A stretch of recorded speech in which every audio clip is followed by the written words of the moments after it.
Lafrenière a commencé à s'intéresser à la gestion de cette résidence afin de savoir si tout le monde avait ce dont ils avaient besoin. On a commencé par avoir un certain besoin de masques et d'équipements de protection. Mais là, plus les journées allaient, plus la situation semblait se détériorer. Alors, voici où on en est ce dimanche.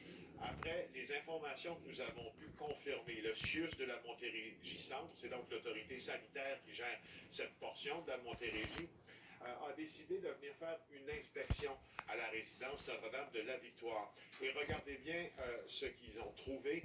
D'abord, des aînés qui n'avaient pas le minimum de soins de santé auxquels ils avaient droit. Aussi, on a décidé de tester tout le monde ici. On est après à être à 0 cas de COVID-19 positif. On est passé de 0 à 35 aînés testés positifs à la COVID-19 sur 50. Donc, c'est 70% des résidents qui sont affectés par le coronavirus. De ce nombre, il y a eu un décès à ce que nous avons pu confirmer et 8 personnes qui ont dû être conduites en ambulance à l'hôpital, donc hospitalisées après l'intervention du CIUS. Ce sont des médecins du CIUS, ce sont des infirmières du CIUS qui gèrent les activités de ce centre-là et qui s'arrangent pour que tout le monde ait le niveau de service et le niveau de soins auquel ils ont droit. On a rencontré la fille d'un homme qui réside juste ici, à la fenêtre du premier étage de la résidence Notre-Dame de Victoire. Ça fait au moins une semaine et demie qu'on appelle, puis il n'y a jamais de... Il n'y a plus de personnes, ils ont tout essayé. Ce matin, personne n'a mangé. Hey, c'était rendu que c'est le concierge qui faisait la cuisine. Il a emmené sa femme. Mais tu sais, c'est... Voulez-vous que c'est acceptable?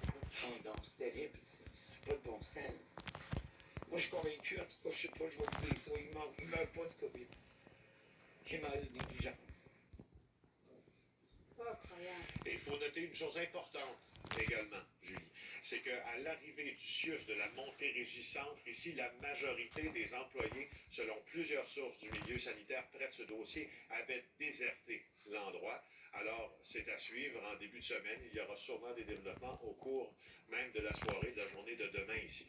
Après la résidence Aaron de Dorval, on a vraiment l'impression dans ce cas-ci que c'est la même histoire qui se répète. Cela étant dit, Félix, la préposée qui avait partagé son journal de bord sur le travail effectué en CHSLD, on apprend qu'elle est maintenant atteinte de la COVID-19. Atteinte de la COVID-19, oui, après un test perdu et un nouveau test qui, cette fois, a été positif à la COVID-19. Elle nous a parlé de son lit d'hôpital et devinez quoi, lorsqu'elle a terminé sa quarantaine, ce qu'elle veut, c'est revenir au CHSLD La Salle, là où elle était consignée. Elle veut le faire parce qu'elle a envie d'aider, comme depuis le début de la crise.